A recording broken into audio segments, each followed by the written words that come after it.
భారత్లో ఉంటూ పాక్కి సాయం చేసే వారి పని పడుతోంది కేంద్రం. ఇంటెలిజెన్స్ ఎంక్వైరీ ఏజెన్సీల సమన్వయంతో స్లీపర్ సెల్స్ హంట్ కొనసాగుతోంది. ఇప్పటికే యూట్యూబర్ ముసుగులో పాక్కి సమాచారం చేరేస్తున్న జ్యోతి మల్హోత్రాని అరెస్ట్ చేసి దర్యాప్తున్న సంస్థలు పహల్గామ్ దాడికి ఈమెకి లింక్ ఏమైనా ఉందా అనే కోణంలో ఎంక్వైరీ చేస్తోంది. అంతేకాదు ఇదే రీతిలో పాక్కి సహకరిస్తున్న వారిని వరుసగా ఏరుతోంది. అదుపులోకి తీసుకుని మిగిలిన స్లీపర్ సెల్స్ గుట్టు రాబడుతోంది.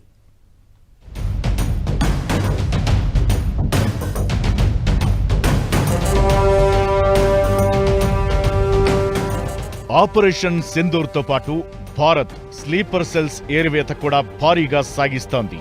దర్యాప్తు సంస్థలు, నిఘా వర్గాల సమన్వయంతో ప్రతిరోజు ఈ మిషన్ సాగుతోంది.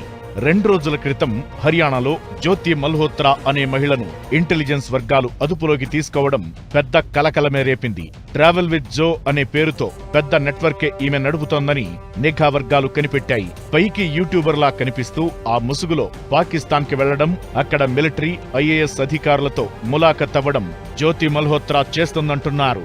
ఈ కోణంలో ఎంక్వైరీ చేస్తూ పోతుంటే దేశవ్యాప్తంగా పాకిస్తాన్ తన స్లీపర్ సెల్స్ ని ఏర్పాటు చేసిందనే వాదన ఉంది.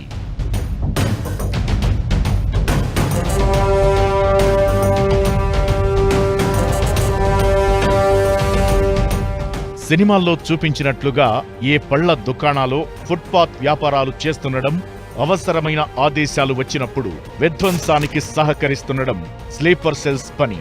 ఇలాంటి వారిని గుర్తుపట్టడం కష్టం. పహల్గామ్ దాడి తరువాత పాకిస్తాన్ జాతీయులను దేశం నుంచి వెలివేయడంతో స్లీపర్ సెల్స్ పనిప్పుడు కుడితిలో పడ్డ ఎలకలా తయారైందనడంలో సందేహం లేదు. ఓవైపు జమ్మూ కశ్మీర్లో ఉగ్రవాదులను, ఎలుకలను వేటాడినట్లు వేట సాగుతోంది. మరోవైపు వారికి ఆశ్రయం ఇచ్చేవారు లేరు. ఇలాంటి సందర్భంలో ఇక పాక్కి పనికి వచ్చేవాళ్లు ఈ స్లీపర్ సెల్స్ మాత్రమే. వారిని కూడా వరుసగా ఇండియన్ ఏజెన్సీలు వేటాడుతుండడంతో ఇక దేశంలో ఉగ్రవాద నీడలకు జాడ లేకుండా పోయినట్లే అనుకోవాలి. ఈ క్రమంలోనే కైతాల్లోని పటియాలాలో పోలీసులు ఓ యువకుణ్ణి అదుపులోకి తీసుకున్నారు.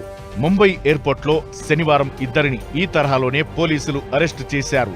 ఇలా వరుసగా రోజుల వ్యవధిలోనే 4 దర్యాప్తు సంస్థలు అరెస్టు చేయడం కలకలం రేపుతోంది. ఆపరేషన్ సింధూర్ కి సమాంతరంగా స్లీపర్ సెల్స్ ఏరివేత కూడా సాగుతోందనడానికి ఇదే నిదర్శనంగా చూడాలి.